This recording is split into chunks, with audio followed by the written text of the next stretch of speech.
Hey guys, welcome back to Morgan Hill Farms. I was pretty sure that we were in fall, but we are, probably in the low 80s today. It is a bit toasty out here. I'm not sure when the weather is actually going to change for good. We did have 2 frosts a couple of weeks ago, but since then our nighttime temperatures have been in the 50s and sometimes even the 60s, and I don't see anywhere on the projected forecast where we're going to be getting down into those frosty or freezing temperatures anywhere near coming up. So we will see. It's pretty good though. Things in the garden are growing really well. They're really enjoying the temperatures and all of the sunlight that we've been getting. And so that has been really great. Nate actually ended up taking a vacation day today because we don't really take vacations. It tends to be a little bit difficult when you have the animals, especially when they're in milk and that type of stuff.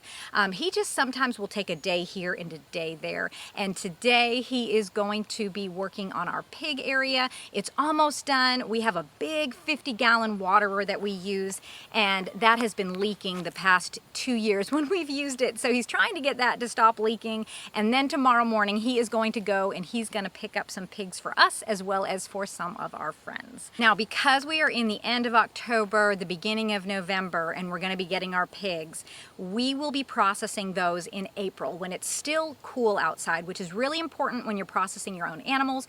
You don't want to have to deal with flies. You really want the weather to be nice and cool, even cold if you want to do it in the middle of the winter. But because we're a little bit later on getting the pigs, we will be processing them probably at the last possible time during that winter season, right before we get into spring. The nice thing about pigs is that they're ready very quickly. They only take about 5 months to grow out. If you get a breed like a Berkshire pig, they grow very, very fast. And at the end of that 5 months, they're very big, they're going to give you a lot of meat, and they're starting to get stinky. So at that point, you kind of want to be done with them. We are currently dealing with a development that is trying to be approved right next door to us. So we definitely don't like the smell of pigs. We will see if that high density development gets put in up there. We will see if they also don't like the smell of pigs. We're trying to fight that through our local county. We've tried to bring that to their attention that, you know, we're agricultural land. Everything around us is agricultural land, and now they want to put high density townhomes right on my property line, as well as there is a 150-acre development directly behind me on my property line with 4,000 square foot lots for single family homes. So that is what we are fighting here. It's pretty unfortunate. When you go online, you can find these homes that they are just building so quickly. They're putting them all on these tiny lots in these neighborhoods of 200, 300, 800 houses in one neighborhood in HOAs.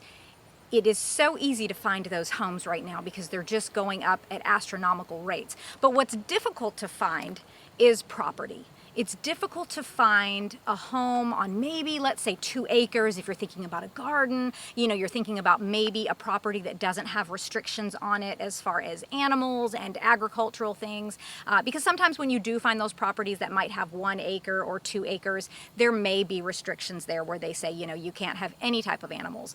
On our last property in South Carolina, we were able to have 5 horses, but we were not zoned for chickens, goats, pigs, or anything like that. So I have kind of been looking online just to see what is available in our area. I think that we can all sometimes get caught up in, you know, oh, you know, if I just had that barn, or if I just had that extra acreage, or I feel like, you know, town is encroaching on us. We're getting a little bit too urban, a little bit too developed. We really don't want to be near all of this. But I wanted to talk to you guys today about that. Lately, I've kind of found myself sort of dreaming of, gosh, if we could just live in the middle of nowhere where no one knew where we were. We didn't worry about maybe security risks. We didn't worry about these high density developments that they're approving all over the place and on every side of our property. You know, what would that look like? That would be great. We could get the kids' houses out there, you know, when they grew up, and it could be like our own little family compound. But I wanted to talk to you today about, what do you do when that's just not possible? Right now, with interest rates so high, even if you do find something, you are just going to be paying the bank extra money in interest just for that loan. Not to mention that property taxes have skyrocketed, so just to live in this house for the rest of your life, you're paying astronomical property taxes. My homeowner's insurance has doubled. My car insurance is ridiculous for the fact that we drive old vehicles and maybe just a few thousand miles a year on those vehicles.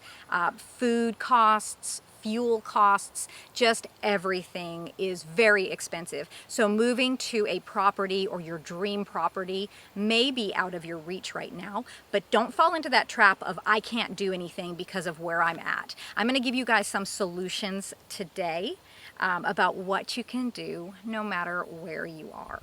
So let's say that you're in an apartment or you are in a townhome or you don't even have a patch of grass to your name. There are some things that you can do. You can start growing microgreens in your house. That is where I grow my microgreens, under just some shop lights. And I will tell you, I grew 3 10-inch by 20-inch trays, and those things have lasted us like 2 weeks now. We're using them as toppers on salads, on burgers, on our eggs in the morning. They're great nutrition. It teaches you how to grow things, plus it helps you kind of get your grow light set up for when you are ready to start other seedlings inside. You can also do things like start making things from scratch. Start making vinegars. Start learning how to ferment foods. Start learning how to do sourdough. When you actually get to a property where you're gardening, you're going to have so many food scraps. You're going to need to know what to do with those. When you get your own pigs, you're going to want to get every last bit of product off of that pig and use that for bone broths, use that for seasoning things like beans. You're going to want to use your fruit scraps for vinegars, for ferments, for making like an apple scrap or a peach scrap jelly. So you need to learn those skills now so that when you get to the property of your dreams, you already know how to do that and you can just jump right in. You can also start buying fresh or dried herbs and learning how to make medicinal teas and medicinal tinctures, just kind of getting into that realm a little bit, learning how to treat some common ailments without having to go to the drugstore or to your doctor to get a prescription. That is also extremely valuable knowledge. And start acquiring food processing equipment now from like thrift stores or Facebook Marketplace. You can look for grinders. You can look for the antique type too. You know, you can start getting away from some of those modern conveniences. You can start grinding your own coffee. Maybe you can try grinding your own wheat if you found a hand grinder or something like that.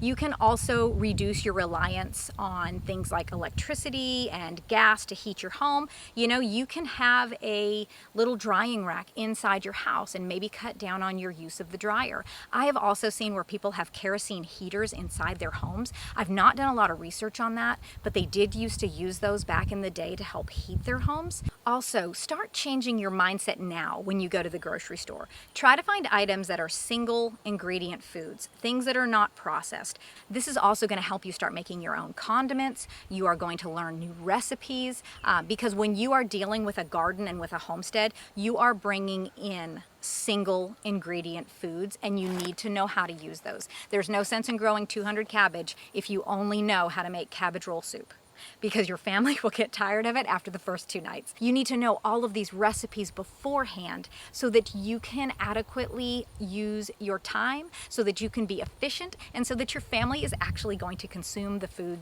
that you are making, instead of having to spend hours upon hours at night trying to find different recipes when it's 5 o'clock and you don't know what to make and you've been making the same thing for the last 2 weeks. This is all valuable information to have. And the last thing, but most important thing that you can do is, if you have absolutely no land and nowhere to grow anything, start acquiring books, reading them, and taking notes and learning the knowledge from books. They are going to be such a valuable asset, and that knowledge that you have is going to serve you so well in the future. Now let's talk about, maybe you're in a really strict HOA. but maybe you do have just a little bit of land. So in addition to everything that I just said, you can try to do some alternative gardening. Maybe you want to do something like a vertical garden. Maybe you want to do a container garden. Maybe you can start tucking a few little edibles into your landscape.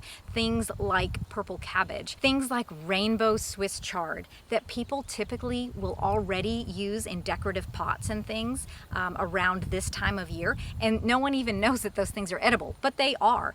You can also do sweet potato vine. That is another plant that is used to add beauty to landscapes, but what people don't understand is that it actually does grow the sweet potatoes underneath the ground. And so you can harvest those and get a benefit off of that beautiful plant, and nobody knows that you're growing that food. We have a little bit of change of scenery here. My phone has shut up on me twice now because it is so hot. The sun is just beating down on it and it keeps turning off as I'm trying to film. So I'm over by my pig area next to some pickle barrels that we have our feed stored in for when we get our pigs tomorrow. But let's get back on track here. So you can also try on a property where you have a bit more land, you can try to implement a rain barrel system where you're harvesting water and maybe even using that to irrigate a small raised bed garden. And if you do have a raised bed, 1, 2, or 3 of those, learn how to make a cold frame for those now. Get those building skills down now so that you can try and extend your season and see what you can grow in your area so that you know for the future what crops are going to work for you and what will not. And one last thing that I have heard are people who actually keep quail and rabbits in their garage. So their HOAs don't allow them to have animals. However, if they do the quail and rabbits as pets in their garage, then apparently that is an acceptable thing to do. So if you're willing to venture down that road and learn those skills, that might be a way to have an animal protein on your property before you're actually allowed to have livestock or animals.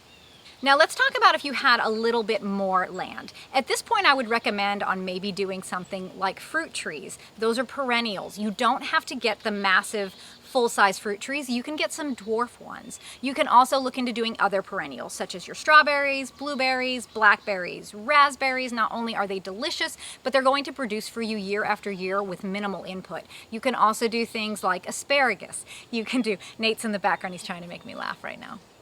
Can you please go? Go!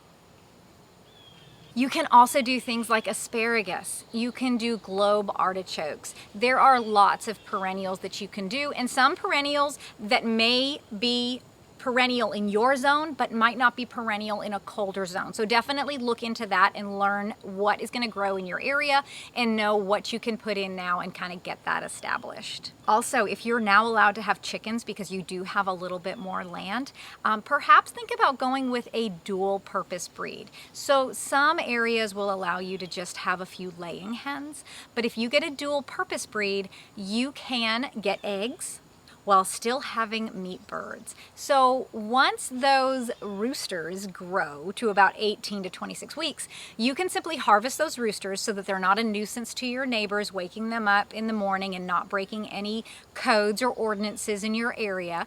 And you can harvest those animals for meat. And then you can leave the hens as laying hens. And then if you need them in the future, you can simply breed more out, or you can just harvest those hens and replace them another way. So that's a really great way to get meat and eggs and eliminate the need to have to bring in so many meat birds at once, raise those out for 8 weeks. That could be an odor problem, that could be a noise problem for your neighbors. So think about a dual purpose breed for chickens. Now, if you are finally onto your homestead property or you're looking for a property, you can afford it, you're ready to make the move, don't let things like the fact that there is no maybe the land is not 100% perfect, maybe the home is not 100% perfect.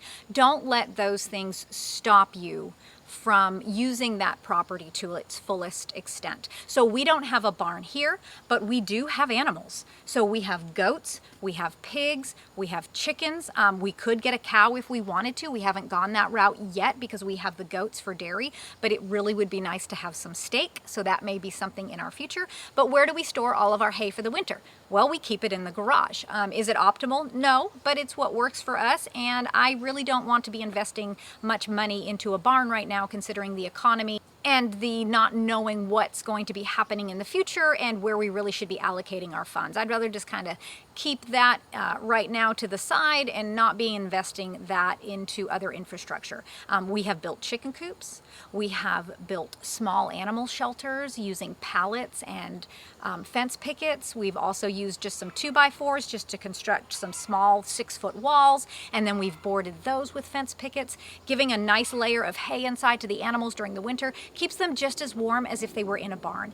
That's really worked well for us without us having to invest into a barn. If you have an area of land that's not perfectly flat, you can hire somebody to come in and grade that out for you so that you can put a nice raised bed or an in-ground garden in. But if you don't want to do that, you can also build your raised bed sort of on a terraced aspect, where you're, have one raised bed here and then you're stepping it down to the next raised bed and the next raised bed.